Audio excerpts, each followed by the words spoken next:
Hello hello hello hello, কেমন আছো তোমরা? তোমাদের স্টাডি কেমন চলছে? আশা করি ভালো চলছে তোমাদের স্টাডি। তো আমরা করছিলাম সেটা হলো পরমাণুর গঠন বা অ্যাটমিক স্ট্রাকচার, এই চ্যাপ্টার। আচ্ছা, তো এই চ্যাপ্টার আমাদের লাস্ট আমরা করেছিলাম যে হাইড্রোজেনের রেখা বর্ণালী পর্যন্ত। তো অতখানি আমাদের দেখা হয়েছিল। প্রথমে আমরা দেখেছিলাম রাদারফোর্ডের পরমাণু মডেল, তারপরে আমরা দেখলাম ফটো ইলেকট্রিক এফেক্ট, তার মানে হচ্ছে আলোক তড়িৎ ক্রিয়া, তারপর দেখলাম আমরা হাইড্রোজেনের রেখা বর্ণালী, এগুলো আমাদের দেখা হয়েছে। ঠিক আছে, তো আজকে আমরা শুরু করব বোরের পরমাণুর গঠন। ঠিক আছে, বোরের পরমাণুর গঠন বা যাকে আমরা বলে থাকি বোরস অ্যাটমিক মডেল। আচ্ছা, বোরস অ্যাটমিক মডেল শুরু করার আগে জাস্ট আমরা একটা জিনিস দেখে নেব। আচ্ছা, একটা জিনিস তোমাদের বলে দিই। আচ্ছা, ধরো কোনো একজন বিজ্ঞানী একটি তত্ত্ব, কোনো একটা কিছু রিলেটেড কোনো একটি তত্ত্ব সে আবিষ্কার করলো বা কোনো স্টেটমেন্ট সে বলল। তো তার সেই স্টেটমেন্টে কি ত্রুটি আছে, কি সাফল্য আছে, এগুলো কখন বুঝতে পারবে? যখন অন্য কোনো বিজ্ঞানী আরও কোনো উন্নত প্রযুক্তির দ্বারা আরও অ্যাডভান্সড রিসার্চ করে তিনি বের করবেন এই থিওরি রিলেটেড বা এই রিলেটেড কোনো একটি থিওরি বা কোনো একটি কিছু আবিষ্কার করবেন, তাই না? তার মানে কি পরবর্তীকালে যখন কোনো একজন বিজ্ঞানী আবিষ্কার করছেন কোনো একটি থিওরি বা কিছু স্টেটমেন্ট দিচ্ছেন, তার সাথে কম্পেয়ার করে আমরা বলতে পারবো যে আগে যে বিজ্ঞানী কোনো একটি থিওরি দিয়েছেন বা কিছু আবিষ্কার করেছেন তার পার্থক্য কী, তাই না? তো সেদিক থেকে দেখতে গেলে আমরা আগে যে পড়েছিলাম যে রাদারফোর্ডের পরমাণু মডেল, সেই রাদারফোর্ডের পরমাণু মডেলের কটা ত্রুটি আমাদের বের হয়েছে। কি ত্রুটি বেরিয়েছে? প্রথম ত্রুটি হলো যে রাদারফোর্ড বলেছিলেন, এক মিনিট,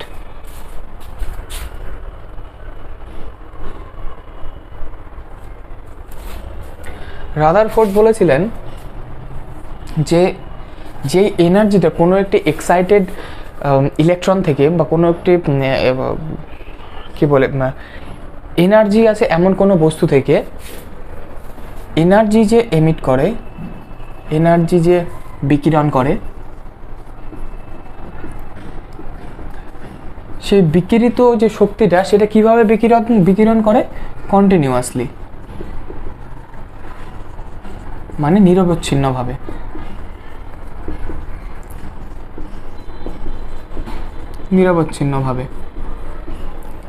ঠিক আছে, কন্টিনিউয়াসলি এনার্জি এমিট করতে থাকে। তো এর থেকে দুটো আমাদের কনফ্লিক্ট আসে এতে। ঠিক আছে, এক নম্বর কনফ্লিক্ট কি, যে যদি ধরে নাও এটা নিউক্লিয়াসের চারদিকে ইলেকট্রন ঘুরছে। ঠিক আছে, ইলেকট্রন ঘুরছে। এখন যদি কন্টিনিউয়াসলি আমাদের এনার্জি বের হতে থাকে, নিরবচ্ছিন্নভাবে আমাদের যদি শক্তি বিকিরণ হতে থাকে, তার ফলে কি এই ইলেকট্রনের এনার্জি কমতে থাকবে, তাই না? এনার্জি যত কমতে থাকবে তত এর যেই গতিতে এই নিউক্লিয়াসের চারদিকে ঘুরছিল এই ইলেকট্রন, সেই ঘোরাটারও ওর গতি কমে যাবে, তাই না? স্বাভাবিকভাবেই, কারণ যদি এনার্জি কমে যায় সে জোরে দৌড়তে পারবে না। সেমভাবে যত এটার এনার্জি বিকিরণ করে, শক্তি বিকিরণ করে ওর যত শক্তি কমে যাচ্ছে, তত তার মানে ওর গতিও কমে যাচ্ছে নিউক্লিয়াসের চারদিকে ঘোরার। তার ফলে কি যত সময় যেতে থাকবে এনার্জি বেরোতে হতে, ইলেকট্রনটা কিছুটা এইভাবে ওর শক্তি কমাতে কমাতে কমাতে কমাতে নিউক্লিয়াসে এসে পড়বে, তাই না? বোঝা গেল? তার মানে কি নিউক্লিয়াস থেকে ইলেকট্রনের রেডিয়াসটা কমে যাবে। ঠিক, এটা পরবর্তীকালে দেখা গেল যে না, এরকম হয় না। তার মানে কি এই রাদারফোর্ড যে বলেছিলেন, রাদারফোর্ডের পরমাণুর গঠন অনুযায়ী কি, যে কোনো একটি পরমাণুর যে গঠন, সে গঠন স্থির নয়। পরমাণুর গঠন স্থির নয়, তিনি এটা বলেছেন। কিন্তু পরবর্তীকালে এটা কিন্তু ভুল প্রমাণিত হয় যে না, পরমাণুর গঠন স্থির। সে এনার্জি বিকিরণ করে, কিন্তু সেটা কিভাবে? ডিসকন্টিনিউয়াসলি। তার মানে কি, আমরা পড়েছিলাম ফটো ইলেকট্রিক এফেক্টে, তারপরে আরেকটা আমরা কিসে পড়েছিলাম, প্ল্যাঙ্কস কোয়ান্টাম থিওরিতে, যে এই এনার্জি যেটা এমিট করছে সেই এনার্জিটা এমিট করা হয় প্যাকেট করে এমিট করে, তাই না? কিভাবে এমিট করে এনার্জিটা? NH new. ঠিক আছে, পরে আমরা এটা পেলাম। তো এটা গেল রাদারফোর্ডের একটা ত্রুটি বা লিমিটেশন বলতে পারো, যে এটা যে এই থিওরির থেকে রাদারফোর্ড বলেছেন, মানে বের হয় যে রাদারফোর্ড জাস্ট বলেছিলেন যে কিন্তু এই এনার্জিটা কন্টিনিউয়াসলি বের হতে থাকে, ঠিক আছে, মাঝখানে কোনো গ্যাপ থাকে না। তো ওনার এই যে থিওরিটা উনি বলেছিলেন, অ্যাকর্ডিং টু দ্যাট আমরা তো মানে এটা আলটিমেটলি এই সিদ্ধান্তে আসা যায় যে পরমাণুর গঠনটা স্থির নয়, কিন্তু অ্যাকচুয়ালি কিন্তু সেটা ব্যাপার না, ঠিক আছে। তারপর সেকেন্ড কি, আচ্ছা সেকেন্ড ইনি যে বলেছে, আচ্ছা এটা কিন্তু এই যে ওনার থিওরিটা আছে, এই থিওরি থেকেই কিন্তু এটা শেষে স্টেটমেন্ট আসে যে পরমাণুর গঠন স্থির নয়, যেটা কিন্তু পরবর্তীকালে ভুল প্রমাণিত হয়েছে। তার মানে এটা একটা হলো লিমিটেশন। তারপরে আবার যে এনার্জিটা কন্টিনিউয়াসলি যে বের হচ্ছে, ঠিক আছে, তার জন্য কি যেই স্পেকট্রাটা পাওয়া যাবে বা যেই বর্ণালীটা পাওয়া যাবে, সেই বর্ণালীর মাঝখানে কোনো গ্যাপ থাকবে না। কিন্তু কি যে হাইড্রোজেনের মানে বামার বিজ্ঞানী বামার হাইড্রোজেনের রেখা বর্ণালীর জন্য যে পরীক্ষাটা করেন, হাইড্রোজেনের লাইন স্পেকট্রা বা রেখা বর্ণালী, এর জন্য বামার যে এক্সপেরিমেন্টটা করেন তাতে কি দেখতে পারেন যে হাইড্রোজেনের ক্ষেত্রে কিন্তু লাইন স্পেকট্রা পাওয়া যায়। লাইন স্পেকট্রা মানে রৈখিক রেখা বর্ণালী। তার মানে কি যদি এরকম কোনো একটা পর্দা থাকে, তাতে কি এখানে একটা সিগন্যাল পাওয়া যাচ্ছে, এখানে একটা সিগন্যাল পাওয়া যাচ্ছে, তাদের মাঝখানে একটা ডার্ক রিজিয়ন দিয়ে কিন্তু সেপারেশন থাকছে। তার মানে কি এদের এনার্জিটা কন্টিনিউয়াসলি কিন্তু বের হচ্ছে না। তাহলে দুটো লিমিটেশন কী কী গেল, একটা অ্যাকর্ডিং টু দ্যাট এই কন্টিনিউয়াসলি এনার্জি ছাড়ছে যে, সেটা অনুযায়ী ইলেকট্রনের এনার্জি কমে যাচ্ছে, তার ফলে গতি কমে যাচ্ছে ইলেকট্রনের, আর তার অনুযায়ী ওটার থেকে কি বলছেন, বলা যায় যে পরমাণুর গঠন স্থির নয়, তাই না। রাদারফোর্ডের পরমাণু মডেল সম্বন্ধে এটা একটা লিমিটেশন, মানে এটা ভুল পরে প্রমাণিত হয়। আচ্ছা তারপর কি এই কন্টিনিউয়াসলি যদি এনার্জি ছাড়তে থাকে, তাহলে কি স্পেকট্রাটাও আমাদের লাইন স্পেকট্রা পাওয়া যাওয়া উচিত না, দুটো সিগন্যালের মাঝে কোনো গ্যাপই থাকা উচিত না, বা কোনো সেপারেশন থাকা উচিত না, সেটা একটা জানা গেল। এই গেল হচ্ছে রাদারফোর্ডের পরমাণু মডেলের দুটো লিমিটেশন, ঠিক আছে, বা দুটো সীমাবদ্ধতা। এখন আমরা কোথায় ঢুকবো, এখন আমরা ঢুকবো বোরের পরমাণুর গঠন, ঠিক আছে। আমি মুছে নিয়ে আবার বোরের পরমাণুর গঠনটা আমি শুরু করছি। আচ্ছা এখন তাহলে আমরা শুরু করব হচ্ছে বোরের পরমাণুর গঠন। তো বোরের পরমাণুর গঠনের তিনটে পয়েন্ট আগে আমরা বলে নিচ্ছি। একটা পয়েন্ট কি, এদের নির্দিষ্ট বৃত্তাকার পথ, বৃত্তাকার পথ। তারপর সেকেন্ড কি, যে আবর্তনরত অবস্থায় ইলেকট্রনের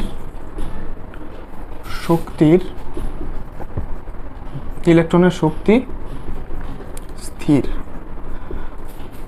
আর 3 নম্বর পয়েন্ট আমরা বলতে পারি যে নির্দিষ্ট পরিমাণ শক্তি বিকিরণ বা শোষণ। এই তিনটে পয়েন্ট ধরে আমাদের এই যে বোরের তত্ত্ব, সেই বোরের পরমাণুর গঠন আমরা আলোচনা করব। আচ্ছা তো বোরের পরমাণুর গঠনের প্রথম যেটা বললাম, নির্দিষ্ট বৃত্তাকার পথ, ব্যাপারটা কি, আচ্ছা বোরের তত্ত্ব অনুসারে এই যে ইলেকট্রন, এই ইলেকট্রনগুলো নিউক্লিয়াসের চারদিকে একটি নির্দিষ্ট বৃত্তাকার পথে আবর্তন করে, ঠিক আছে, একটি নির্দিষ্ট সার্কুলার পাথে আবর্তন করে, ঠিক আছে, বোঝা গেল, নির্দিষ্ট এটাতেই। আর এই যে বৃত্তাকার পথগুলো একে বলে স্টেশনারি পাথ, ঠিক আছে, স্টেশনারি অরবিট।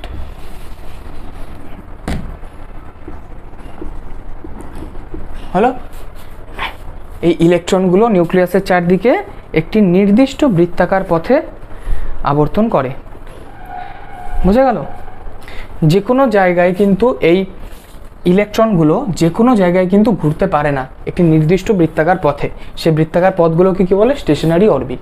এখন কোন স্টেশনারি অরবিটগুলোতে এই ইলেকট্রনগুলো নিউক্লিয়াসের চারদিকে ঘুরবে সেটা বোঝার ব্যাপার আছে। আচ্ছা, বলেছে কি একটি নির্দিষ্ট বৃত্তাকার কক্ষপথে, মানে কি আমরা আরেকভাবে বলতে পারি যে ইলেকট্রনগুলো একটি নির্দিষ্ট ব্যাসার্ধের বৃত্তাকার পথে ঘুরবে। বৃত্তাকার পথ, নির্দিষ্ট ব্যাসার্ধের বৃত্তাকার পথে ঘুরবে, ঠিক ধরে নিই আমরা আর। এখন তাহলে এটা তোমাদের প্রশ্ন জাগতে পারে যে বৃত্তাকার পথের ব্যাসার্ধটা তাহলে কি হবে, ঠিক না?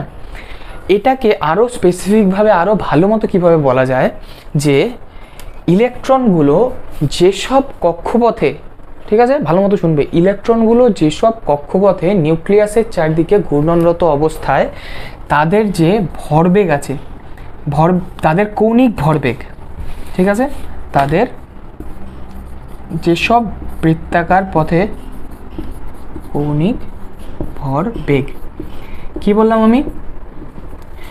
ইলেকট্রনগুলি যেসব বৃত্তাকার কক্ষপথে নিউক্লিয়াসের চারদিকে ঘূর্ণনরত অবস্থায় তাদের কৌণিক ভরবেগ কার সমান হয়?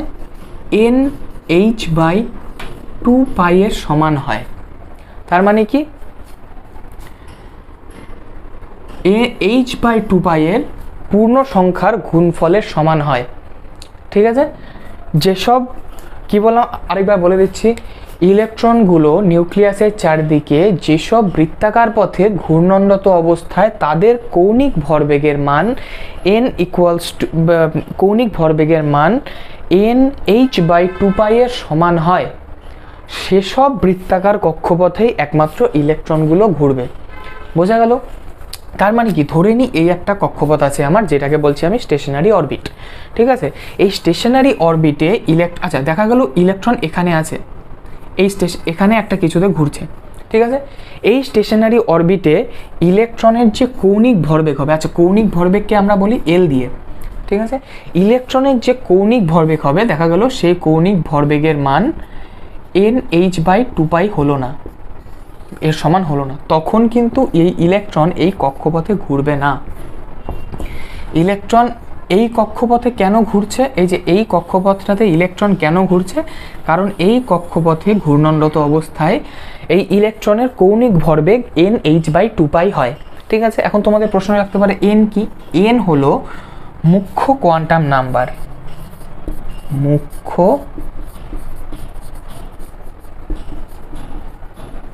Quantum number.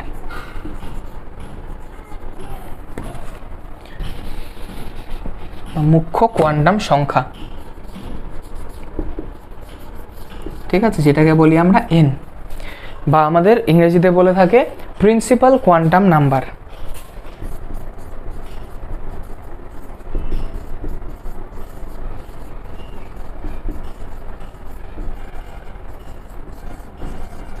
Principal quantum number, okay? তো এটা কীরকম? আচ্ছা ধরে নাও আমাদের হচ্ছে এখানে, এটা হচ্ছে ধরে নাও N1, মানে কি মুখ্য কোয়ান্টাম নাম্বার হচ্ছে 1 হলো। এই মুখ্য কোয়ান্টাম নাম্বার, এই যে স্টেশনারি অরবিটটা আছে, এই স্টেশনারি অরবিটে ঘূর্ণনরত অবস্থায় তাহলে ইলেকট্রনের ভরবেগ, কৌণিক ভরবেগ কত হবে? NH/2π। আচ্ছা আরেকটা তোমরা লিখে রাখো, এই H/2πকে, এই H/2πকে কিন্তু অনেক সময় H0ও ধরা হয়, H/2πকে অনেক সময় H0ও ধরা হয়ে থাকে, এটা কিন্তু কনফিউজ হবে না। H0 = H/2π। হলো ক্লিয়ার ব্যাপারটা? আচ্ছা তারপর এখন তোমরা বলতে পারো কৌণিক ভরবেগ কীভাবে বের করব। আচ্ছা একটা জিনিস দেখে রাখো, কৌণিক ভরবেগ, এটা লিখে রাখবে, কৌণিক ভরবেগ ইকুয়ালস টু রৈখিক ভরবেগ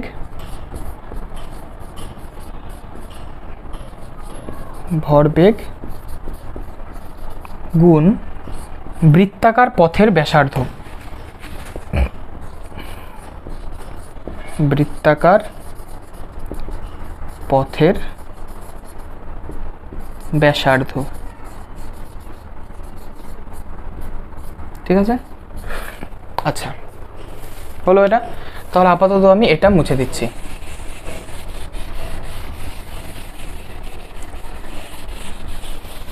তাহলে এটা কি লেখা যায়, কৌণিক ভরবেগকে আমরা বলছি এল দিয়ে, রৈখিক ভরবেগকে আমরা বলছি পি দিয়ে, আর হচ্ছে বৃত্তাকার পথের ব্যাসার্ধকে আমরা বলছি আর দিয়ে। ওকে আচ্ছা, তাহলে আমরা লিখতে পারি না এল ইকুয়ালস টু পি ইন্টু আর, লিখতে পারি। আচ্ছা তারপরে রৈখিক ভরবেগ যেটা, সেটাকে আমরা লিখতে পারি এম ভি, তাই। আর হচ্ছে বৃত্তাকার পথের ব্যাসার্ধ ছিল আর, তাহলে হয়ে গেল এম ভি আর রৈখিক ভরবেগ। আর তাহলে এই যে বোরের প্রথম তত্ত্বটা, যে ইলেকট্রন যে নিউক্লিয়াসের চারদিকে যে কোনো বৃত্তাকার পথে ঘুরতে পারে না, শুধুমাত্র সেই সব বৃত্তাকার পথে ঘুরতে পারবে যেই সব বৃত্তাকার পথে নিউক্লিয়াসের চারিদিকে ঘূর্ণনরত অবস্থায় সেই ইলেকট্রনের কৌণিক ভরবেগ NH/2π এর সমান হবে। বোঝা গেল? আচ্ছা এখানে হচ্ছে এন কি, এন হলো এখানে মুখ্য কোয়ান্টাম সংখ্যা বা প্রিন্সিপাল কোয়ান্টাম নাম্বার, বা এখানে আমি বলতে পারি যে এর কৌণিক ভরবেগটা H/2π এর পূর্ণ সংখ্যার গুণিতকের সমান। বোঝা গেল? তার মানে এন কি হতে পারে, এখানে এন হতে পারে 1 2 3 4 dot dot dot and so on. ঠিক আছে, তাহলে বোরের প্রথম তত্ত্ব থেকে আমরা যেটা পাই কি, সেটা M V R equals to NH/2π হলো। এটা আমরা পাই বোরের প্রথম তত্ত্ব থেকে। হলো? আচ্ছা এখন আমরা বোরের সেকেন্ড যে তত্ত্ব সেটা আমরা দেখব। আচ্ছা এটা আমি তাহলে মুছে দিচ্ছি। আচ্ছা বোরের সেকেন্ড তত্ত্বতে কি বলেছে, বোরের সেকেন্ড তত্ত্বতে বলেছে যে এই ইলেকট্রনগুলো সেই যে স্টেশনারি অরবিটগুলো আছে বা নির্দিষ্ট বৃত্তাকার পথগুলো যে আছে, সেই নির্দিষ্ট বৃত্তাকার কক্ষপথে ঘূর্ণনরত অবস্থায় কোনো প্রকার শক্তি বিকিরণ করে না বা শোষণ করে না। তার মানে কি, আচ্ছা রাদারফোর্ডের পরমাণুর গঠনে কি বলেছিল, যে উনি বলেছিলেন যে ইলেকট্রনগুলো নিরবচ্ছিন্নভাবে এনার্জিটা বিকিরণ করে বা শোষণ করে, তাই না? তার মানে কি, অ্যাকর্ডিং টু দ্যাট কি আমরা দেখতে পাচ্ছিলাম যে ইলেকট্রনগুলো নিউক্লিয়াসের চারদিকে ঘূর্ণনরত অবস্থায় থাকতে থাকতে ধীরে ধীরে ধীরে এনার্জি কমতে কমতেও নিউক্লিয়াসে এসে পড়ে, কিন্তু অ্যাকচুয়ালি কিন্তু সেটা হয় না। ঠিক আছে, তো এখান থেকে কি বললাম আমরা বলতে পারি, আচ্ছা এখানে তাহলে বোরের দ্বিতীয় তত্ত্ব অনুসারে কি, বোরের দ্বিতীয় তত্ত্ব অনুসারে কোনো নিউক্লিয়াসের চারদিকে ঘূর্ণনরত অবস্থায় ইলেকট্রন কোনো রকম এনার্জি বর্জন করে না বা শোষণ করে না। মানে ইলেকট্রনটা যদি এখানে ঘুরতে থাকে, ওই ঘূর্ণনরত অবস্থায় কোনো কিন্তু এনার্জি শোষণ বা বর্জন করবে না। হলো? তারপর তৃতীয় তত্ত্বটা কি, তৃতীয় তত্ত্ব হলো ইলেকট্রনগুলো শুধুমাত্র একটি নির্দিষ্ট পরিমাণের শক্তি, ইলেকট্রনগুলো শুধুমাত্র একটি নির্দিষ্ট পরিমাণের শক্তি শোষণ করতে পারে বা বর্জন করতে পারে। ঠিক আছে, এটা আমরা পড়েছিলাম কি অ্যাজ আ প্যাকেট হিসাবে। তার মানেটা কি, প্যাকেট হিসাবে বলতে, এক মিনিট, প্যাকেট হিসাবে বলতে যে একেবারে H নিউ বা 2H নিউ বা 3H নিউ এভাবে করে কিন্তু আমাদের এনার্জিও অ্যাবজর্ব করতে পারে বা এমিট করতে পারে। ঠিক আছে, এর থেকেই কি বলা যায়, এর থেকেই বলা যায় যে কোনো নির্দিষ্ট কক্ষপথে আবর্তনরত অবস্থায়, এটা আমি আগেরটা বলছি, কোনো নির্দিষ্ট কক্ষপথে আবর্তনরত অবস্থায় ইলেকট্রন কোনো শক্তি বর্জন বা শোষণ করে না। হলো? তারপর 3 নম্বরটা কি, আচ্ছা ইলেকট্রনগুলো একটি নির্দিষ্ট পরিমাণ শক্তি গ্রহণ করে, শোষণ করে বা বর্জন করে একটি নির্দিষ্ট স্টেশনারি অরবিটে বা একটি নির্দিষ্ট বৃত্তাকার পথে পৌঁছতে পারে। ঠিক আছে, তার মানে কি, এখানে ধরে নিয়ে একটা নির্দিষ্ট বৃত্তাকার পথ আছে, এই বৃত্তাকার পথে ইলেকট্রনটা ঘূর্ণনরত অবস্থায় M V R equals to N H by 2 এর সমান হয়, মানে এর কৌণিক ভরবেগটা এর সমান হয়।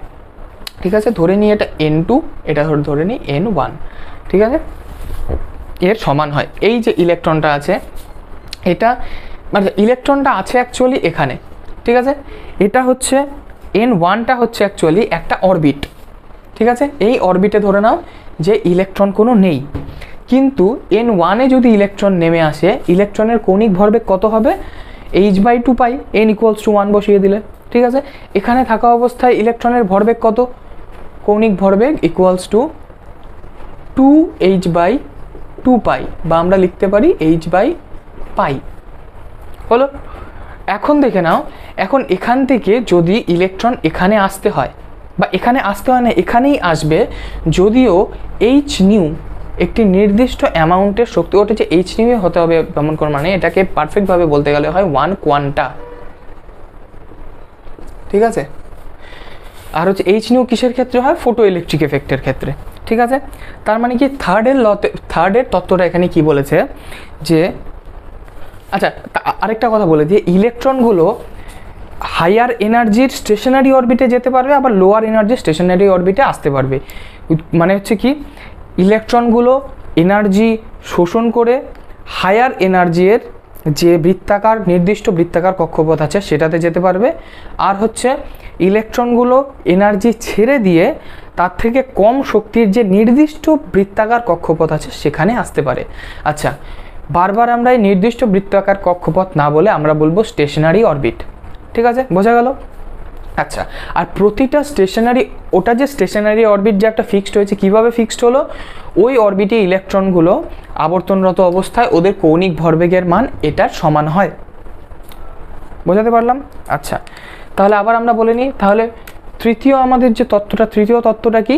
যে ইলেকট্রন কোনো একটি নির্দিষ্ট পরিমাণ শক্তি শোষণ করে একটি নির্দিষ্ট বৃত্তাকার কক্ষপথে বা একটি উচ্চতর শক্তির স্টেশনারি অরবিটে পৌঁছতে পারে। ইলেকট্রন এখানে আছে, ইলেকট্রন একটি নির্দিষ্ট পরিমাণ শক্তি শোষণ করে উচ্চতর শক্তির কক্ষপথে বা হায়ার এনার্জির স্টেশনারি অরবিটে পৌঁছতে পারে, বা এখান থেকে এই ইলেকট্রনটা এনার্জি ছেড়ে দিয়ে এই লোয়ার এনার্জির যে স্টেশনারি অরবিটটা সেটাতে নামতে পারে, ঠিক আছে, বোঝাতে পারলাম? আচ্ছা, একে আমরা কি বলি? আমরা আগেই পড়েছিলাম। আচ্ছা, এর থেকেই বোঝা যায় যে কিন্তু ইলেকট্রন কন্টিনিউয়াসলি বা নিরবচ্ছিন্নভাবে কিন্তু এনার্জি বা কোনো রকম শক্তিও বর্জন করে না, করে কিভাবে? প্যাকেটভাবে।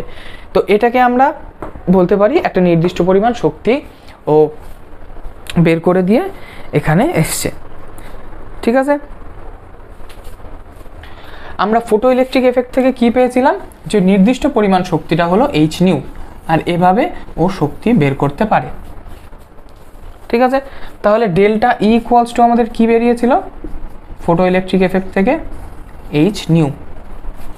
যেখানে আমাদের ফোটনের কথা থাকবে, বা যেখানে আমাদের ফ্রিকোয়েন্সি বলা থাকবে, বা যেখানে আমাদের ওয়েভলেন্থ বলা থাকবে, সেখানে কিন্তু আমাদের delta E equals to H new করে আমাদের করতে হবে, যে এই যে গ্যাপটা, বোঝা গেল?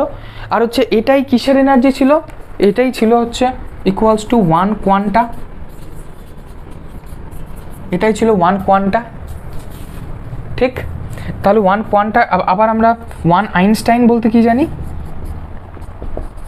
লিখেছিলাম 1 Einstein equals to 6.022 into 10⁻23 quanta,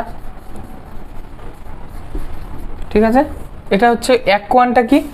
একটি ফোটনের যে শক্তি সেটা, আর তাহলে 1 আইনস্টাইন কোয়ান্টা কি হবে? 1 মোল ফোটনের যে এনার্জিটা হবে, হলো। আচ্ছা, তারপর আমরা নেক্সটে কি যাব? তারপর আমরা নেক্সটে বলেছে যে এই হাইড্রোজেন স্পেকট্রাটাকে, হাইড্রোজেনের যে লাইন স্পেকট্রাটা, হাইড্রোজেনের যে রেখা বর্ণালীটা ছিল সেটাকে কি দিয়ে প্রকাশ করতে বলেছে বোর তত্ত্ব অনুযায়ী সেটা প্রকাশ করতে। তাহলে বোর তত্ত্ব থেকে কিভাবে বলা যায় যে একদম গ্রাউন্ড স্টেটের বা একদম নিচের যে স্টেশনারি অরবিটটা আছে, সেই একদম নিচের স্টেশনারি অরবিটটার থেকে যে কোনো ইলেকট্রন শক্তি শোষণ করে তার হায়ার স্টেশনারি অরবিটে চলে যেতে পারে। আবার হায়ার স্টেশনারি অরবিটের থেকে যদি আমাদের এক্সটার্নাল যে এনার্জির সোর্সটা সেটা যদি সরিয়ে নেওয়া হয়, বাইরের থেকে যে এনার্জিটা দিয়ে এই সব থেকে নিচের স্তরের ইলেকট্রনটাকে যে এক্সাইট করা হলো, এক্সাইট করে হায়ার এনার্জি স্টেটে যে নিয়ে যাওয়া হলো স্টেশনারি অরবিটে, সেই এক্সটার্নাল এনার্জির সোর্সটা যদি আমরা সরিয়ে দিই তাহলে কি, তাহলে এই হায়ার এনার্জির বা হায়ার এনার্জির যে স্টেশনারি অরবিটটা ছিল তাতে যে ইলেকট্রনগুলো ছিল সেই ইলেকট্রনগুলো তার বিভিন্ন পরিমাণ শক্তি বিকিরণ করে ও গ্রাউন্ড স্টেটে নেমে যেতে পারে, ঠিক আছে, আবার নিচের কক্ষপথেও নেমে যেতে পারে। এখন কি বলেছে, যদি n=1 যদি নামে এই ইলেকট্রনগুলো এনার্জি এমিট করে, তাহলে সেটা সেই বর্ণালীটাকে কি বলবে, সেই n1 নামলে সেটাকে বলবে হচ্ছে লিম্যান। যদি হায়ার এনার্জির যে স্টেশনারি অরবিটগুলো আছে সেটার থেকে এনার্জি ছেড়ে যদি n2 নামে তারপরে সেটাকে কি বলবে তাহলে বামার। তারপরে সেমভাবে 3 নামলে প্যাশেন, ব্র্যাকেট, ফান্ড, হামফ্রিস হলো। আচ্ছা, এই ছিল আমাদের এই বোরের পরমাণুর গঠন দিয়ে হাইড্রোজেনের রেখা বর্ণালীটাকে ব্যাখ্যা করা, ঠিক আছে। তারপর আমাদের নেক্সট যাব আমরা যে হাইড্রোজেনের রেখা বর্ণালীর সাফল্য কি কি হয়েছে, ঠিক আছে।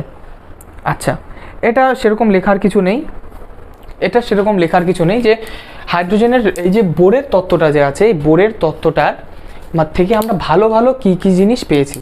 আচ্ছা, প্রথমে কি পেলাম আমরা, প্রথমে আমরা সেই রাদারফোর্ডের যে পরমাণু মডেলে কি বলেছিল যে ইলেকট্রনটা এনার্জি বের করতে করতে বিকিরণ করতে করতে নিউক্লিয়াসে এসে পড়ে, কিন্তু বোর তত্ত্ব অনুযায়ী আমরা দেখলাম যে না, ইলেকট্রন নিউক্লিয়াসের চারদিকে আবর্তনরত অবস্থায় এনার্জি এমিট করতে করতে একে তো ডিসকন্টিনিউয়াসলি এনার্জি এমিট করবে, কন্টিনিউ নিরবচ্ছিন্নভাবে করবে না, প্যাকেটে প্যাকেটে করবে। আচ্ছা, তারপরে কি জানলাম যে ওই ইলেকট্রনটা নিউক্লিয়াসে এসে পড়ে যাবে না, এনার্জি এমিট করতে করতে কি ওটা সব থেকে নিচের শক্তি স্তরে এসে পড়ে, ঠিক আছে। তার ফলে এখান থেকে কি বলতে পারা যায় যে পরমাণুর গঠন নির্দিষ্ট, ঠিক আছে। আচ্ছা, তারপরে বোরের পরমাণু গঠন থেকে আরেকটা আমরা কি পাই, যে বোরের পরমাণু গঠন থেকে আমরা পাই যে কোনো 1 ইলেকট্রন স্পিসিসের ক্ষেত্রে, মানে যেমন হাইড্রোজেন বা হচ্ছে Li+, ঠিক আছে, তারপরে বেরিলিয়াম 3+, এগুলোর ক্ষেত্রে যেগুলো 1 ইলেকট্রন সিস্টেম সেগুলোর ক্ষেত্রে আমরা রেখা বর্ণালী পাই, ঠিক। আচ্ছা, আর তারপরে তৃতীয়টা কি পাই, তৃতীয়টা আমরা এই যে এর কথাটা যে আসলো, এই বোরের তত্ত্বতেই আমরা প্রথম মুখ্য কোয়ান্টাম নাম্বার বা প্রিন্সিপাল কোয়ান্টাম নাম্বারের উল্লেখ পাই, হলো। তাহলে ব্যাস এই তিনটেই ছিল সিম্পল জিনিস। তারপর এই বোরের তত্ত্বের লিমিটেশন কি কি ছিল, ঠিক আছে। তাহলে এখন আমরা এই বোরের তত্ত্বের লিমিটেশন সম্বন্ধে আমরা আলোচনা করব। তার আগে এটা আমি মুছে নিয়ে তারপরে আমি তোমাদেরকে বলছি। এখন আমরা দেখব যে বোরের পরমাণু গঠনের ত্রুটি, ঠিক আছে। আচ্ছা, বোরের পরমাণু গঠনের তাহলে কি ত্রুটি থাকতে পারে, সাফল্য থেকে দেখো তো তোমরা কিছু বুঝতে পারো কিনা। আচ্ছা, বোরের পরমাণু মডেলের যে সাফল্য, সেই সাফল্য থেকে কিন্তু একটা ত্রুটি আমরা বলতে পারি যে বোরের পরমাণুর গঠনের তত্ত্ব থেকে একমাত্র 1 ইলেকট্রন স্পিসিসের ক্ষেত্রে বা 1 ইলেকট্রন সিস্টেমগুলোর ক্ষেত্রেই শুধুমাত্র স্পেকট্রা কিন্তু বলা যায়, ঠিক আছে, অন্যগুলোর ক্ষেত্রে কিন্তু বলা যায় না। সেকেন্ড একটা কি, যে ম্যাগনেটিক ফিল্ডের মানে হচ্ছে কোনো চৌম্বক ক্ষেত্রের উপস্থিতিতে চৌম্বক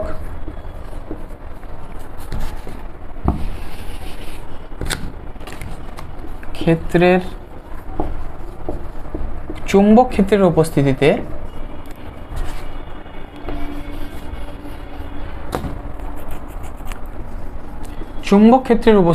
কোনো বর্ণালীতে যেসব বর্ণালীর যেসব ভাগ হয়ে যায়, তার মানে কি, মানে হচ্ছে এই চুম্বক ক্ষেত্রের প্রেজেন্সে কি হয় যে এই যে স্পেকট্রাগুলো আছে বা এই বর্ণালীগুলো আছে, এই বর্ণালীগুলো আরও সূক্ষ্মভাবে আরও ফাইন স্ট্রাকচারে ওটা ভেঙে যায়, ঠিক আছে।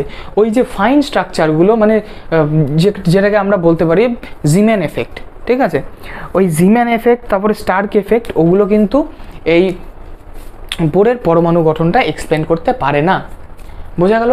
তার মানে কি, এক নম্বর হচ্ছে ওর ত্রুটি ওয়ান ইলেকট্রন স্পিসিসের ক্ষেত্রে, মানে একটা ইলেকট্রন যেসব সিস্টেমের ক্ষেত্রে আছে তার ক্ষেত্রে স্পেকট্রাটা বলা যাবে। আচ্ছা, দ্বিতীয় কি, কোনো ম্যাগনেটিক ফিল্ড বা চৌম্বক ক্ষেত্রের প্রেজেন্সে কি হয়, এই যে বর্ণালীগুলো আছে বর্ণালীগুলো অনেক ফাইন স্ট্রাকচারে ভেঙে যায়, সেগুলোকে কিন্তু এই বোরের তত্ত্ব দিয়ে এক্সপ্লেন করা যায় না, যেগুলো হচ্ছে জিম্যান এফেক্ট বা স্টার্ক এফেক্টে আমরা ইন ফিউচার পড়বো। আচ্ছা, থার্ডটা কি, থার্ড হচ্ছে একটা আমরা বলতে পারি যে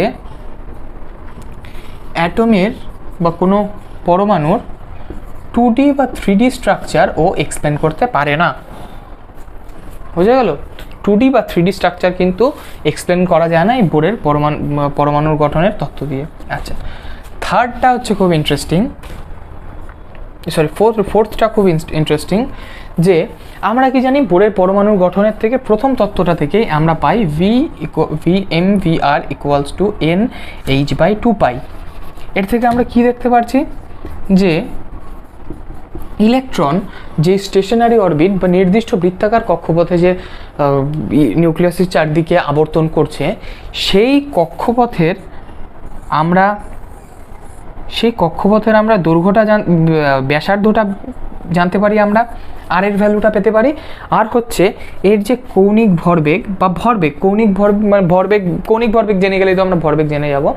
এভাবে বলতে পারি যে আমরা এই যে নিউক্লিয়াসের চারদিকে আবর্তনরত অবস্থায় কোনো ইলেকট্রনের যে কক্ষপথে ঘুরছে, সেই কক্ষপথে যে ব্যাসার্ধটা, এটা ঠিক আছে, এই ব্যাসার্ধটা আর হচ্ছে ওর কৌণিক ভরবেগ, মানে এই টোটালটা L, এই দুটোকে ক্যালকুলেট করা যায়।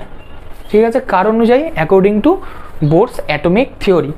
কিন্তু পরবর্তীকালে হাইজেনবার্গের আনসার্টেনিটি প্রিন্সিপাল, মানে হাইজেনবার্গের অনিশ্চয়তা তত্ত্ব থেকে আমরা বুঝতে পারি যে একই সাথে কোনো ইলেকট্রনের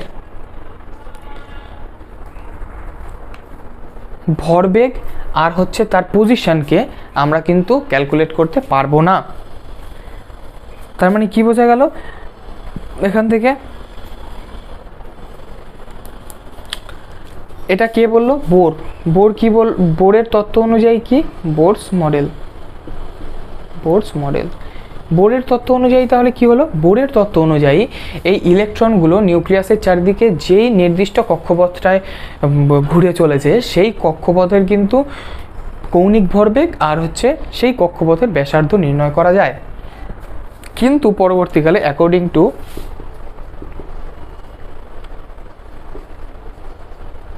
হাইজেনবার্গস আনসার্টেনিটি প্রিন্সিপাল বা হাইজেনবার্গের অনিশ্চয়তা তত্ত্ব থেকে আমরা কি পাই, ওখানে বলেছে যে হচ্ছে কোনো ইলেকট্রনের ভরবেগ, ঠিক আছে, বা পি, কোনো, আচ্ছা ভরবেগই লিখছে, কোনো ইলেকট্রনের ভরবেগ বা অবস্থান একই সাথে নির্ণয় করা যায় না। ঠিক আছে, এখানে একটা কনফ্লিক্ট এসছে, তার মানে পেয়ে গেলাম আমরা। বোঝা গেল? এই ছিল কটা বোরের পরমাণুর গঠনের যে ত্রুটি। তাহলে বোরের পরমাণুর গঠন থেকে আমরা কি পেলাম? এক নম্বর পেলাম যে নিউক্লিয়াসের চারিদিকে নির্দিষ্ট কক্ষপথে ইলেকট্রনগুলো আবর্তন করতে থাকে, সেই কক্ষপথগুলোকে বলে স্টেশনারি অরবিট। আর কোন কক্ষপথগুলোতে আবর্তন করবে, নির্দিষ্ট কোন ব্যাসার্ধের, যেই কক্ষপথগুলিতে আবর্তনরত অবস্থায় ইলেকট্রনের যে কৌণিক ভরবেগ, সেই কৌণিক ভরবেগ NH/2π এর সমান হবে। তার মানে আমরা আরেকভাবে বলতে পারি যে H/2π এর পূর্ণ সংখ্যার সরল গুণিতকের সমান হবে। বোঝা গেল? তারপর সেকেন্ডেরটা কি বলতে পারি, যে কোনো বৃত্তাকার কক্ষপথে, নির্দিষ্ট বৃত্তাকার কক্ষপথে বা স্টেশনারি অরবিটে আবর্তনরত অবস্থায় কোনো প্রকার এনার্জির বিকিরণ বা শোষণ করে না। আচ্ছা, তারপর 3 নম্বরটা কি জানলাম, চেষ্টা করো। 3 নম্বরটা জানলাম যে হচ্ছে যদি কোনো ইলেকট্রনের লোয়ার এনার্জি স্টেট থেকে হায়ার এনার্জি স্টেটে যেতে হয়, বা লোয়ার যে স্টেশনারি অরবিট আছে তার থেকে হায়ার স্টেশনারি অরবিটে যেতে হয়, তাহলে একটি নির্দিষ্ট পরিমাণ শক্তিও শোষণ করবে। আর যদি উচ্চতর নির্দিষ্ট যেই বৃত্তাকার কক্ষপথ আছে, মানে হচ্ছে যে স্পেসিফিক যে স্টেশনারি অরবিট আছে, সেই হায়ার স্টেশনারি অরবিট থেকে লোয়ার স্টেশনারি অরবিটে নেমে আসার জন্য কি করে, একটি নির্দিষ্ট পরিমাণ শক্তি ওকে এমিট করতে হয়। ঠিক আছে, বোঝা গেল? আচ্ছা, তারপরে ওর সাফল্য দেখলাম আমরা। সাফল্য কি দেখলাম? 1 নম্বর হচ্ছে আমরা বুঝতে পারি যে ইলেকট্রনগুলো কন্টিনিউয়াসলি এনার্জি এমিট করে না, আর হচ্ছে ইলেকট্রনগুলো ডিসকন্টিনিউয়াসলি এমিট করে, আর হচ্ছে কোনো একটি পরমাণুর একটি নির্দিষ্ট গঠন আছে। ইলেকট্রনগুলো নিউক্লিয়াসের চারদিকে ঘুরতে ঘুরতে নিউক্লিয়াসে এসে পড়ে না কিন্তু। আচ্ছা, সেকেন্ড কি পেলাম? আচ্ছা, সেকেন্ড পেলাম আমরা যে 1 ইলেকট্রন স্পিসিস, সেগুলোর ক্ষেত্রে আমরা রেখা বর্ণালী পাই। ওকে, তারপরে আমরা তৃতীয় কি পেলাম? তৃতীয় হচ্ছে এই জায়গাতে এই বোরের তত্ত্বটি আমাদের প্রথম মুখ্য কোয়ান্টাম নাম্বার সম্বন্ধে কিন্তু আলোচনা হলো। আচ্ছা, তারপর ত্রুটিতে আমরা কি কি পেলাম? ত্রুটিতে আমরা 1 নম্বর পেলাম যে শুধুমাত্র 1 ইলেকট্রন স্পিসিস বা 1 ইলেকট্রন যুক্ত যেই মৌলগুলো, সেটার ক্ষেত্রেই কিন্তু শুধু স্পেকট্রা বা রেখা বা বর্ণালী পাওয়া যায়।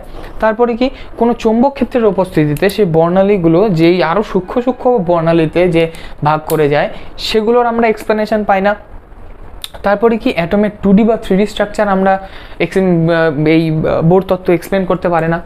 তারপর কি, তারপর এই বোর তত্ত্ব অনুসারে কোনো একটা ইলেকট্রন কোনো সেই স্টেশনারি নির্দিষ্ট স্টেশনারি অরবিটে যদি আবর্তন করতে থাকে কোনো নিউক্লিয়াসকে, তাহলে তার সেই যে কক্ষপথের, সেই কক্ষপথের ব্যাসার্ধ বের করা যায়, আবার হচ্ছে সেই ইলেকট্রনের কৌণিক ভরবেগও বের করা যায়। বোঝা গেল? কিন্তু হাইজেনবার্গের অনিশ্চয়তা তত্ত্ব থেকে কি উনি বলেছেন যে একই সাথে ভরবেগ আর ইলেকট্রনের অবস্থানকে কিন্তু নির্ণয় করা যাবে না। বোঝা গেল? ব্যাস, এটাই ছিল আমাদের ত্রুটি। তারপর আমরা দেখব কি, তারপর দেখতে পারবো তোমরা যদি কোনো বই ফলো করে থাকো, তাহলে বোরের অ্যাটমিক মডেল আর হচ্ছে রাদারফোর্ডের অ্যাটমিক মডেলের মধ্যে যে কিছু মিল অমিল আছে সেটা দেখতে পারবে।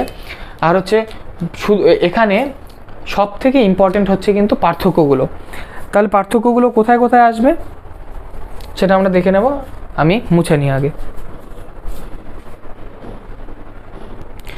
আচ্ছা, তাহলে আমরা দেখব এখন রাদারফোর্ডের পরমাণু মডেল আর হচ্ছে বোরের পরমাণু মডেলের মধ্যে পার্থক্য। ঠিক আছে, প্রথম পার্থক্য কি বলা যায়? প্রথম পার্থক্য বলা যায় যে এই রাদারফোর্ডের পরমাণু মডেল কিসের ভিত্তিতে গঠিত তৈরি হয়েছে? যে সাধারণ বলবিজ্ঞান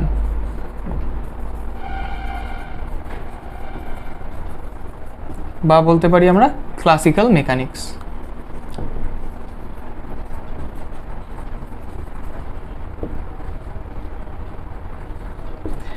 আর বোরের তত্ত্বটা কিসের থেকে এসছে বা কোন থিওরির উপরে বেস করে হয়েছে? সেটা হচ্ছে প্ল্যাঙ্কস কোয়ান্টাম থিওরি।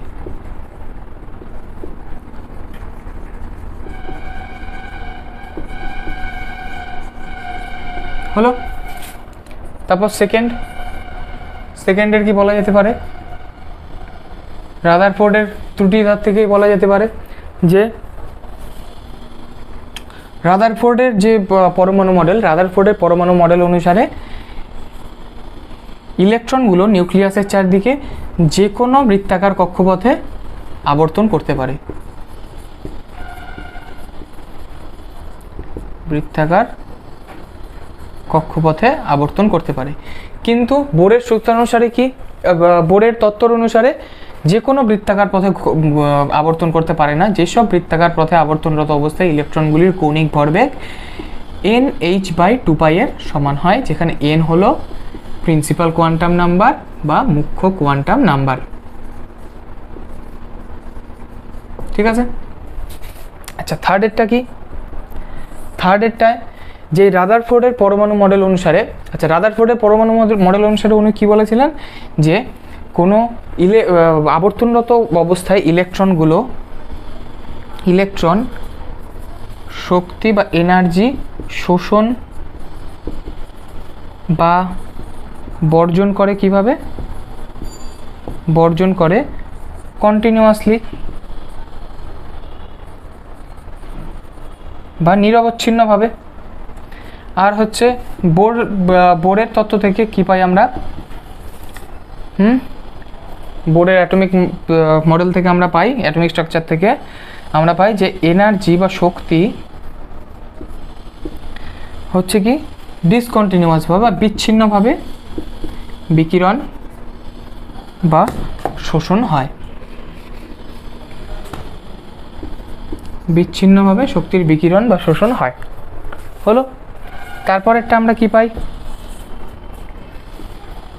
তারপরেরটা আমরা পাই যে হচ্ছে বোরের অ্যাটমিক স্ট্রাকচার অনুসারে যে পরমাণুর কোনো নির্দিষ্ট গঠন থাকে না।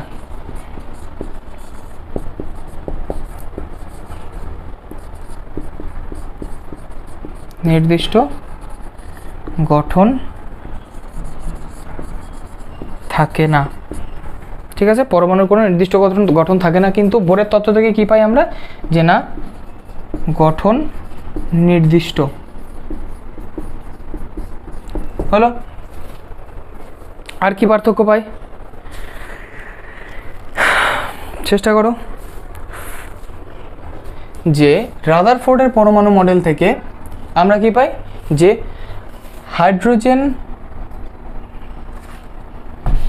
বা এই রাদারফোর্ডের পরমাণু মডেল থেকে আমরা পাই যে রেখা বর্ণালী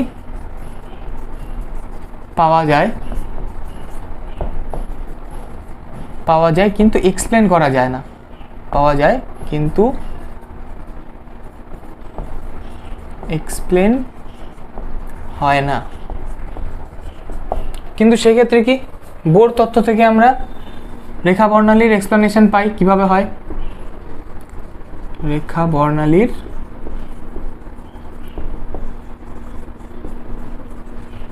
এক্সপ্লেনেশন পাই, মানে এটা কি লেখা যাবে? যে তোমরা লিখতে পারো যে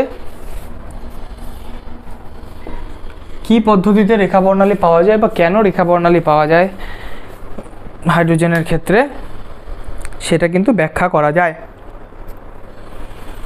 হলো, এই ছিল আমাদের বোরের আর হচ্ছে রাদারফোর্ডের পরমাণু গঠনের পার্থক্য। এখন আমরা চট করে দেখব যে বোরের তত্ত্ব অনুসারে ইলেকট্রনগুলো নিউক্লিয়াসের চারদিকে যে কক্ষপথে আবর্তন করে সেই কক্ষপথের আমরা ব্যাসার্ধ কত হয় সেটা বার করব। সেই কক্ষপথে আবর্তনরত অবস্থায় কোনো ইলেকট্রনের এনার্জি কত হবে আমরা সেটা বের করব। তো সেই ইকুয়েশনগুলো আমরা বের করব, ঠিক আছে? আচ্ছা, তারপরে আমরা আরও দেখব যে হচ্ছে আমরা যে আগের ঠিক দেখলাম যে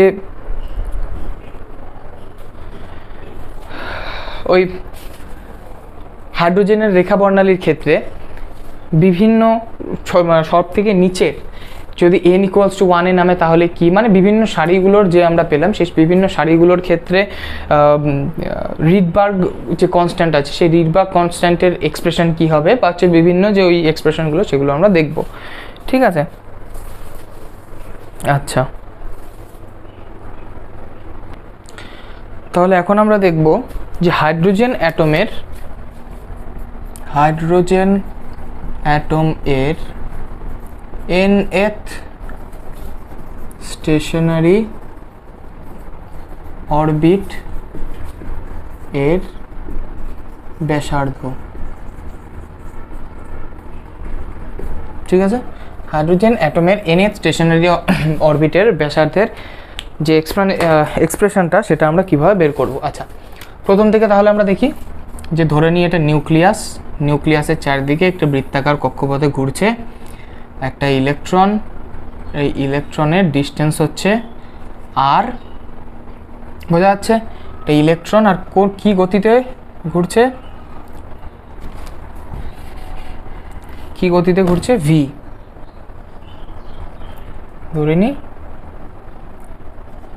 v গতিতে ঘুরছে, ইলেকট্রনের ওজন m, এটা হচ্ছে ইলেকট্রন। আচ্ছা, তাহলে আমরা এখানে লিখে নিই একটা যে নিউক্লিয়াস, এটা আমার সাথে সাথে লিখে নাও, নিউক্লিয়াস থেকে ইলেকট্রনের দূরত্ব কত? r, তারপর ইলেকট্রনের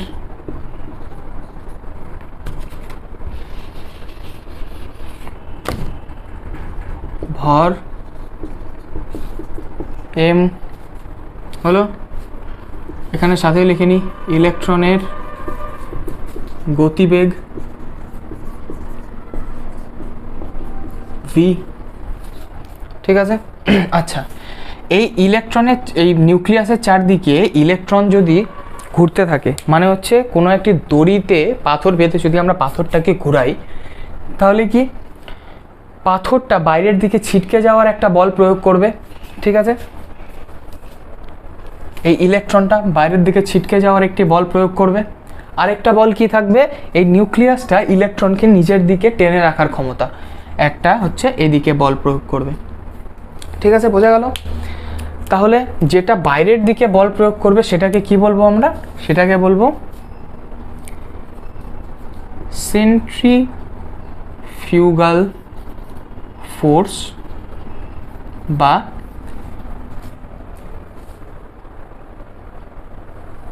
অপকেন্দ্র বল, সেন্ট্রিফিউগাল ফোর্স বা অপকেন্দ্র বল, ঠিক আছে। এটা কিসের সমান হবে অপকেন্দ্র বল, এম ভি স্কয়ার বাই আর, ঠিক আছে, অপকেন্দ্র বল মানে বাইরের দিকে। আচ্ছা, তাহলে এটা কি হবে, এটা হচ্ছে সেন্ট্রিপেটাল ফোর্স, সেন্ট্রিপেটাল ফোর্স বা অভিকেন্দ্র বল।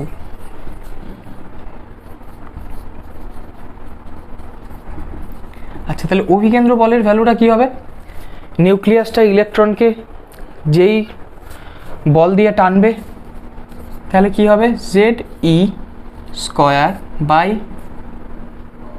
আর স্কয়ার, বোঝা গেল। দুটো বস্তুর দুটো আধানযুক্ত কণার মধ্যে আকর্ষণ কত হবে আমরা পড়েছিলাম না এখানে, এটা যদি Q1 আধান হয়, এটা যদি Q2 আধান হয়, তাদের মধ্যে ডিস্টেন্স যদি আর হয়, তাদের মধ্যে অ্যাট্রাকশন হবে Q1 into Q2 by R square, পড়েছিলাম। আচ্ছা, এখানে এটা নিউক্লিয়াস, নিউক্লিয়াসের মধ্যে কি থাকে, প্রোটন, প্রোটন কতগুলো হয়, অ্যাটমিক নাম্বার যত হয় ততগুলো প্রোটন হয়, তাহলে অ্যাটমিক নাম্বার জেড, প্রোটনের চার্জ আর ইলেকট্রনের চার্জ সেম, ঠিক, তার মানে কি টোটাল প্রোটনের আধান হচ্ছে জেড ই, আর একটি ইলেকট্রনের আধান কত ই, তার মানে কি Q1 যদি জেড ই হয়, Q2 যদি হয় ই, তাহলে তাদের মধ্যে যেই বলটা কাজ করবে তাদের সেই ফোর্সটা কত হবে Z E into E by R square, মানে Z E square by R square, ঠিক আছে। আচ্ছা, এই নিউক্লিয়াসের চারদিকে ইলেকট্রন ঘুরছে, তার মানে কি ওর সেন্ট্রিফিউগাল ফোর্স আর হচ্ছে সেন্ট্রিপেটাল ফোর্স মানে অপকেন্দ্র বল আর অভিকেন্দ্র বল সমান হবে। যদি অপকেন্দ্র বল আর অভিকেন্দ্র বল সমান হয় তাহলে আমরা লিখতে পারি M V square by R equals to Z E square by R square, হলো ইকুয়ালস টু কী লেখা যায়, আর আর কেটে গেল, ভি স্কোয়ার ইকুয়ালস টু কী আছে বলতে পারি আমরা Z E square M by R, হলো। তারপর আচ্ছা, বোরের যে অ্যাটমিক স্ট্রাকচার, বোরের অ্যাটমিক মডেল থেকে বা বোরের তত্ত্ব থেকে আমরা কি পাই, বোরের তত্ত্ব থেকে আমরা পাই, লিখে নিই, বোরের তত্ত্ব থেকে কি পাই আমরা, M V R equals to N H by 2 pi, ঠিক। এটাকে যদি এখন স্কোয়ার করে দিই, M square V square R square equals to কী পাবো, এন এইচ বাই 2 পাই। আচ্ছা, ওপরে মুছে দিচ্ছি আমি। তারপরে দেখো ভি স্কোয়ারের যে ভ্যালুটা আছে, ভি স্কোয়ারের ভ্যালুটা বসিয়ে দাও, কী আসে দেখে নাও, তারপর নিজেরা করে নাও, তারপরে আমি আমার সাথে মিলিয়ে নেবে।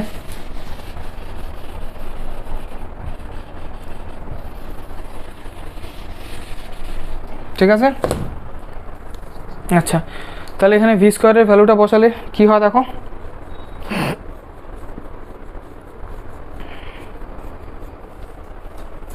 এখানে N square H square 4 pi square এখানে হবে।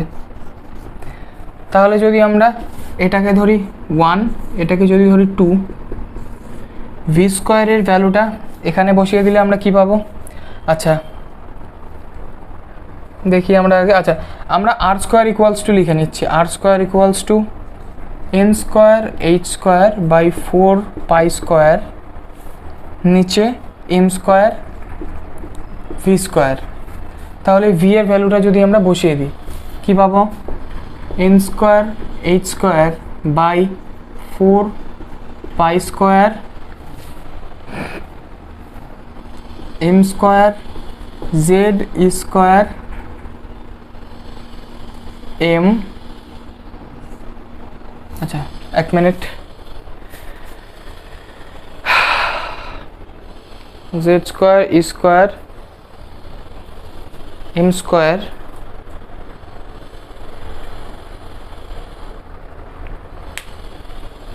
এক মিনিট, কোথাও একটা কিছু উল্টোপাল্টা হয়েছে। ভি স্কোয়ার ইকুয়ালস টু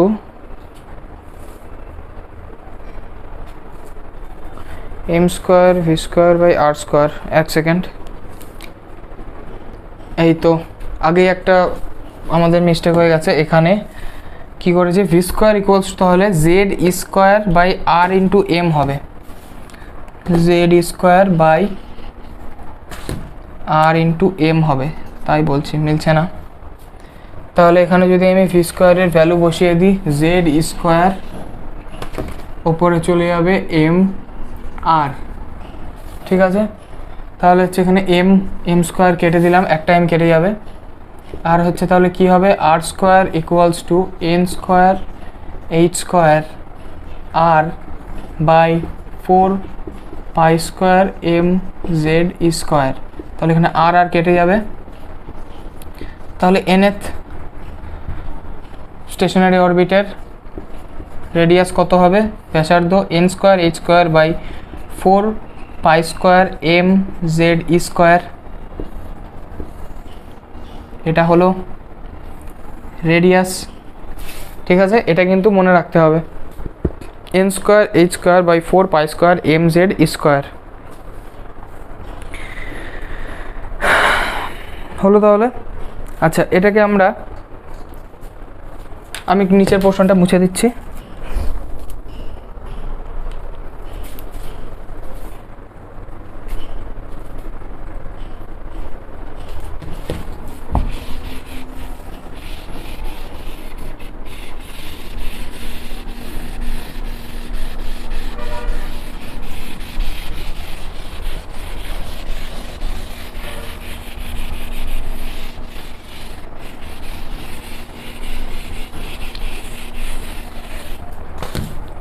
আচ্ছা এটাকে তাহলে আমরা বলতে পারি না ভি এন, এই radius.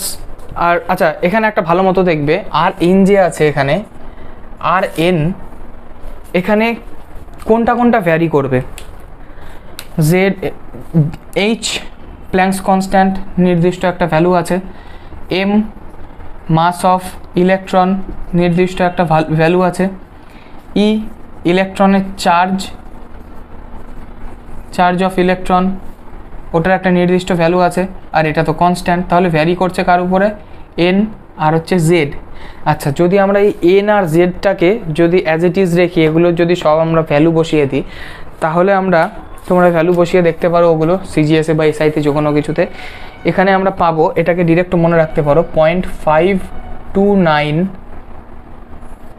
N square by Z angstrom. nth অর্ডারের রেডিয়াস আমরা এভাবে বলতে পারি যে 0.529 N square by Z angstrom হলো। আচ্ছা তারপরে একটা তোমরা জিনিস দেখো, যে এখানে ভি এন স্কোয়ার, ঠিক আছে, এখানে যদি আর এর ভ্যালুটা আমরা বসিয়ে দিই, বা আর এন বা আর যাই বলি না কেন, আর এর ভ্যালুটা যদি বসিয়ে দিই, এন এর আর জেড এর রেসপেক্টে আমরা ভি মানে সেই স্পিড কোনো একটি স্টেশনারি অরবিটে ইলেকট্রনের যত গতিবেগ সেটা আমরা পেয়ে যাব, ঠিক কি না।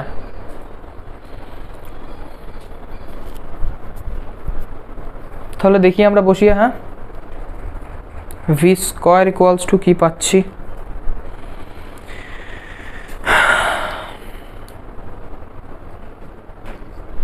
Wait a moment, 1 minute. এখানে কি কিছু ভুল হয়েছে? ভি স্কোয়ার ইকুয়ালস টু, না এখানে তো বসালে হবে না আই থিঙ্ক।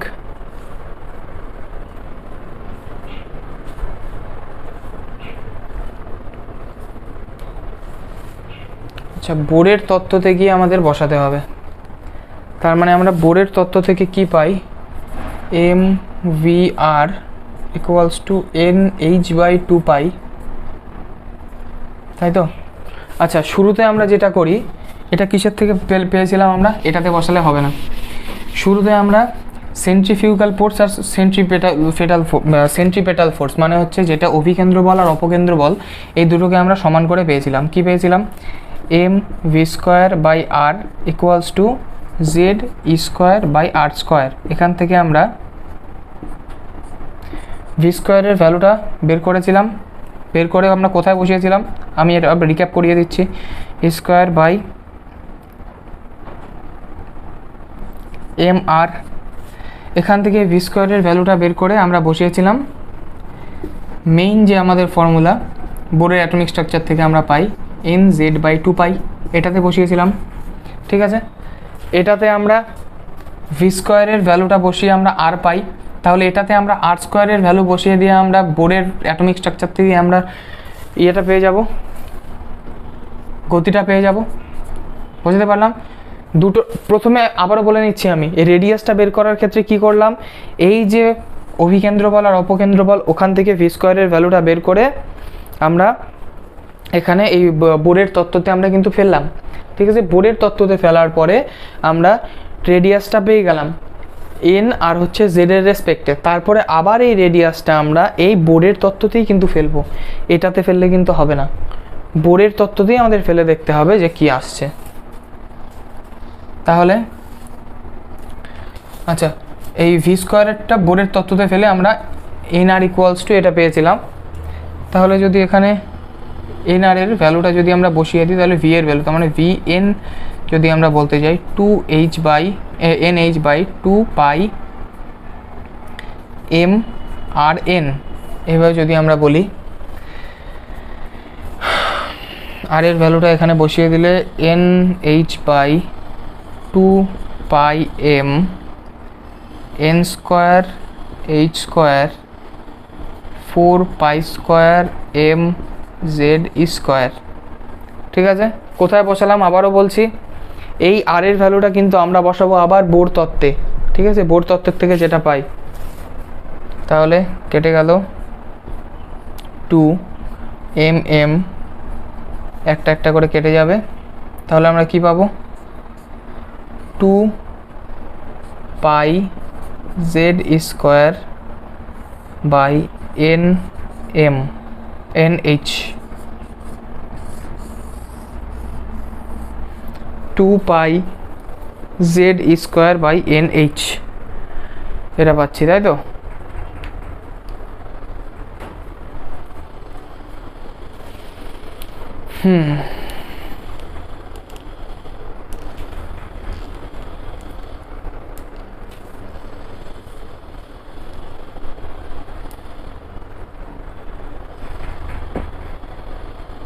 হলো তবে। আচ্ছা, যদি আমি এই আর এর ভ্যালুটা এখানে বসাতাম তাহলে কি আসে একটুখানি করে দেখি কি আসতো। তবে V square equals to Z square by M, আমি যদি আর এর ভ্যালুটা এখানে বসাতাম তাহলে আসতো N square H square 4 pi square M Z square, M M যদি কেটে দিতাম তাহলে ভি ইকুয়ালস টু পেতাম হচ্ছে 2 pi Z E square by N H. আচ্ছা, এখানে চাপ নেই কিন্তু যদি তোমরা এই যে রেডিয়াসটা বেরিয়েছে, রেডিয়াসটা যদি ওই অভিকেন্দ্র বল আর অপকেন্দ্র বলের থেকে আমরা ভি এর যে এক্সপ্রেশন পাই সেটাতে বসিয়ে দাও, তাও আমাদের 2π/z² আসবে ভি এর এক্সপ্রেশনটা। আর যদি এই বোরের তত্ত্বে এখানে বসিয়ে দাও তাও কিন্তু সেম আসবে 2π/z² সেম এক্সপ্রেশন কিন্তু আসবে। হলো? আচ্ছা, তারপরে আমরা তাড়াতাড়ি করে দেখে নেব যে হচ্ছে এনার্জি। হলো? আচ্ছা, এখানে আমি আরেকটা জিনিস বলে নিচ্ছি তোমাদের। একটা জিনিস দেখবে যে ধরি হাইড্রোজেন, ঠিক আছে, এখানে এটা মুছে দিচ্ছি। সব তো এগুলো 1 ইলেকট্রন স্পিসিসের ক্ষেত্রেই হবে, জাস্ট আমি স্পিসিসটা যদি আলাদা করে বলি আমি, ঠিক আছে। তার আগে আমরা বলে নিই যে ধরে নাও হাইড্রোজেন। আচ্ছা, হাইড্রোজেনের ক্ষেত্রে, হাইড্রোজেন অ্যাটমের ক্ষেত্রে রেডিয়াসের জেনারেল ইকুয়েশনটা তাহলে আমরা কি লিখতে পারবো? ধরে নাও, আচ্ছা ধরে নাও রেডিয়াসের আমাদের ছিল যে R N equals to n² h² by 4π² mz²। হলো? আচ্ছা, যদি আমি এখন হাইড্রোজেন অ্যাটমের ক্ষেত্রে দেখি, আমাদের ক্ষেত্রে আমাদের কনস্ট্যান্টটা লিখে নিব। কনস্ট্যান্টটা কি? z² বাই 4π² m² এটা হচ্ছে সবগুলোর ক্ষেত্রে কনস্ট্যান্ট। আলাদা কি হচ্ছে? n²/z। হলো? আচ্ছা, যদি এখন আমি nth অরবিটাল বলি হাইড্রোজেনের ক্ষেত্রে, nth orbital of hydrogen atom, sorry ইংলিশে লিখে দিচ্ছি, হাইড্রোজেন পরমাণুর n-তম কক্ষের ব্যাসার্ধ, ঠিক আছে, কত হবে তাহলে? n-তমই বলেছে, তার মানে হাইড্রোজেনের ক্ষেত্রে z = 1, ঠিক? আচ্ছা,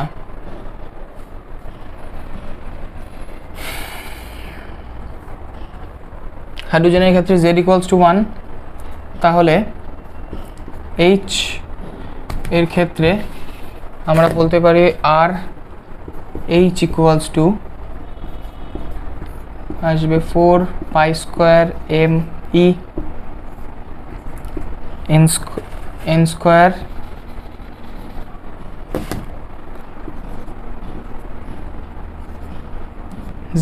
জেডটা কি হবে? 1,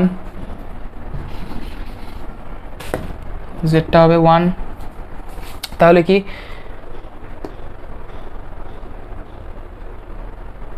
হাইড্রোজেন অরবিটালের, হাইড্রোজেন পরমাণুর n-তম কক্ষের ব্যাসার্ধ এটা হলো আচ্ছা 1 মিনিট, n-তম কক্ষের ব্যাসার্ধ, আচ্ছা হাইড্রোজেন পরমাণুর n-তম কক্ষের ব্যাসার্ধ এখানে আমরা লিখে নিই, এটা লিখে নেবে আর এন, ঠিক আছে। আবার যদি হাইড্রোজেন পরমাণুর প্রথম কক্ষের ব্যাসার্ধ যদি আমরা বলি, হাইড্রোজেনের জন্য n = 1 হলে ব্র্যাকেটে হাইড্রোজেন লিখে দিই, তাহলে কি লিখব? z² বাই 4π² me, এখানে হচ্ছে 1/1 চলে আসবে, ঠিক আছে। তাহলে কি এটাকে আমরা মুছে দিই, তাহলে আমরা কি লিখতে পারি? এটা ব্র্যাকেটে হাইড্রোজেন দিয়ে দিই, হাইড্রোজেন পরমাণুর n-তম কক্ষের ব্যাসার্ধ =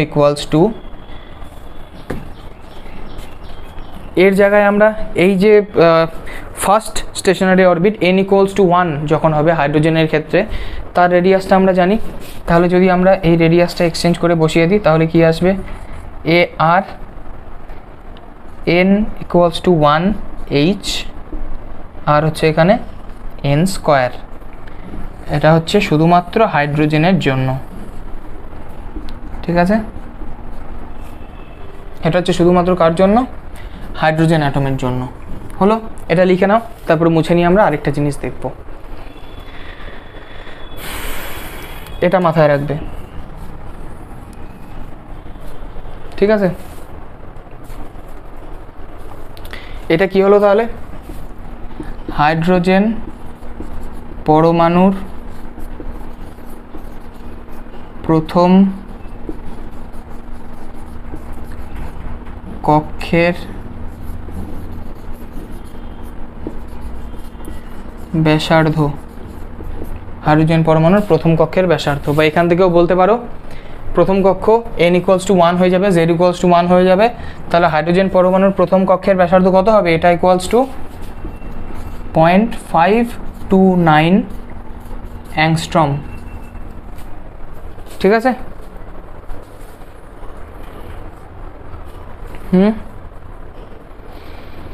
0.529 অ্যাংস্ট্রম। হ্যাঁ, তারপর এখন যদি এখানে আমরা ধরো জানি হাইড্রোজেন পরমাণুর প্রথম কক্ষের ব্যাসার্ধ আমরা জানি, ঠিক আছে, ধরো এই এক্সপ্রেশনটা আমরা জানি, তাহলে যদি বলে এনি যে কোনো 1 ইলেকট্রন স্পিসিস যদি হয় তার ক্ষেত্রে অরবিটালের এক্সপ্রেশন কি হবে? n যে কোনোটার ক্ষেত্রে h² 4π² me, এটা কনস্ট্যান্ট, তারপরে কি n²/z। তাহলে এটার ভ্যালুটা আমরা কি জানি? হাইড্রোজেন পরমাণুর প্রথম কক্ষের ব্যাসার্ধ n, তাহলে হাইড্রোজেন পরমাণুর n = 1 ফর হাইড্রোজেন যদি আমরা জানি n²/h।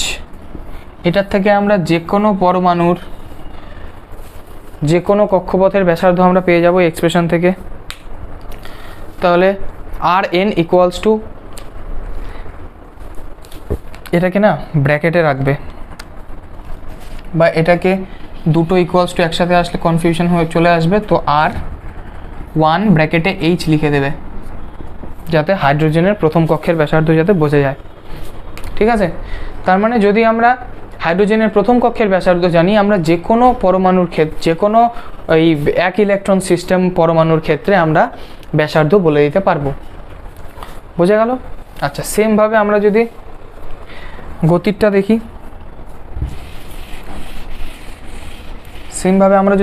দেখি, তাহলে কি হবে?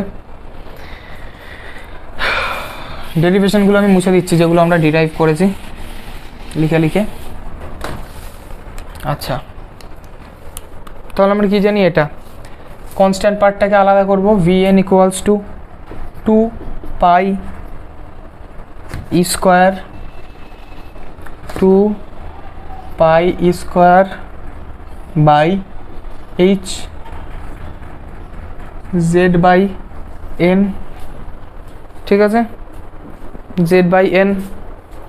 এখন যদি হাইড্রোজেনের প্রথম কক্ষের আবর্তনরত ইলেকট্রনের গতিবেগ বের করতে হয় তাহলে কি n = 1, আর হচ্ছে হাইড্রোজেনের ক্ষেত্রে z = 1, তাহলে দুটোই 1 হয়ে গেলে 2πe²/h হলো এটা। তাহলে হাইড্রোজেনের প্রথম কক্ষে আবর্তনরত ইলেকট্রনের যদি আমরা গতিবেগ জানি, আমরা যে কোনো এলিমেন্টের ক্ষেত্রে বা হচ্ছে যে কোনো রকম 1 ইলেকট্রন যে এলিমেন্টগুলো থাকবে ওই Li2+ বা Be3+ এগুলোর ক্ষেত্রে যে কোনোটার ক্ষেত্রে আমরা nth অরবিটালের যে আবর্তনরত ইলেকট্রনের গতিবেগ আমরা বের করে ফেলবো। Vn = first stationary orbit of hydrogen, এটা কি z/n। ঠিক আছে? এটা আর এটা মনে রাখলেই কিন্তু আমাদের ম্যাক্সিমাম অঙ্ক হয়ে যাবে। আর হচ্ছে এই এক্সপ্রেশনগুলো আমাদের খেয়াল রাখতে হবে। আলটিমেটলি এই এক্সপ্রেশনটা যদি আমরা খেয়াল রাখি তাহলেই কিন্তু আমরা সবগুলো পেয়ে যাব। এটা আর হলো সরি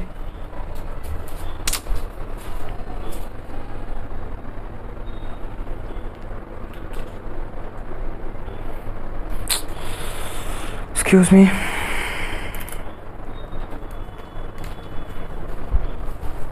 আর হলো ওই রেডিয়াসেরটা। ঠিক আছে? এক মিনিট,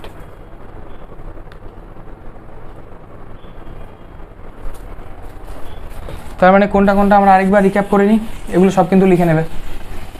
আলটিমেটলি কোন ফর্মুলাগুলো আমরা মনে রাখলে আমাদের হয়ে যাবে ক্যালকুলেট করে সেটা আমরা দেখছি।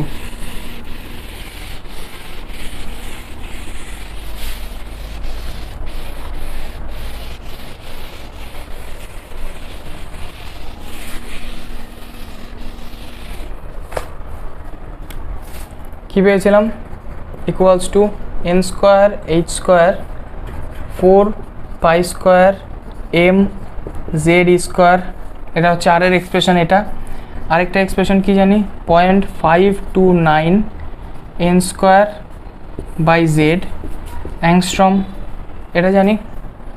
তারপরে ভি এর ক্ষেত্রে আমরা কি জেনেছিলাম, V N equals to 2πz E by কত, 2πz E by NH Z square by NH। এটা এই তিনটা জানলেই আমরা মোটামুটি কিন্তু সব অঙ্ক করে দিতে পারবো।